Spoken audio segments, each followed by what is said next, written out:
Hi everyone, I hope that you're staying safe and keeping well and that you all had a lovely Easter holiday. Today I'm going to share another one of my favourite stories with you. It's called The Lion Inside and I hope you enjoy it.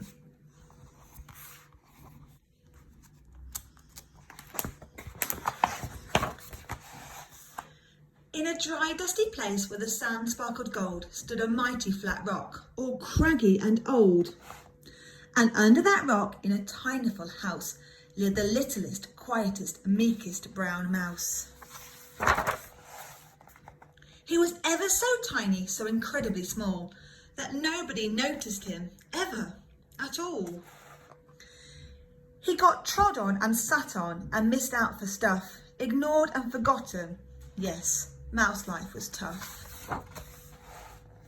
Meanwhile, far above, on top of the rock, times were quite different. It was Lion o'clock. This huge, toothsome creature made sure everyone saw how important he was by how loud he could roar.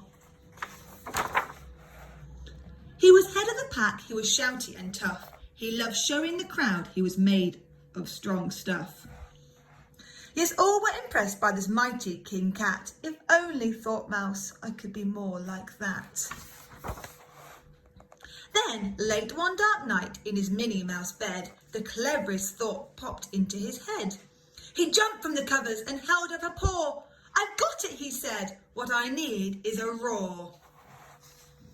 I mean, what if this mouse, with the weeniest squeak, was a little more grrr and a little less meek? Well, he'd still be the smallest of fuzzy brown mice. But he'd make friends and join in, and life would be nice. Yes, thought the mouse, I must find out how. I will learn how to roar and I will learn it now. But, gulp, oh my gosh, there was only one beast. But who could teach him this thing but might make him a feast? It was time to be strong, take a chance. After all, forever was such a long time to feel small.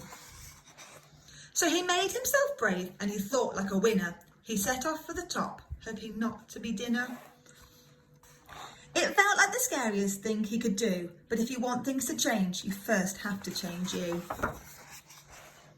The further he climbed, the closer he got to the slumbering lion reclining on top. Then at last, as he stood on his tippity toes, he found himself suddenly nose to nose. Gulp, pardon me. Wake up, Mr. Lion. You've got company. Squeak. Mr. Lion, what I've come to you for is squeak. Do you think you could teach me to roar?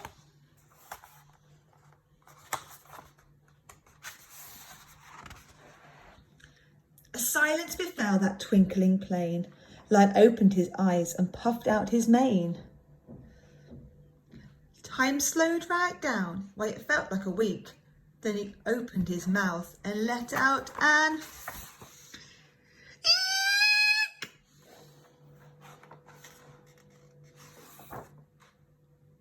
The lion was shaking, his paws all a-fumble. He was backing away with a scrambling tumble. Don't hurt me, he whimpered. Oh, try to be nice. Well, my goodness, this lion was frightened of mice.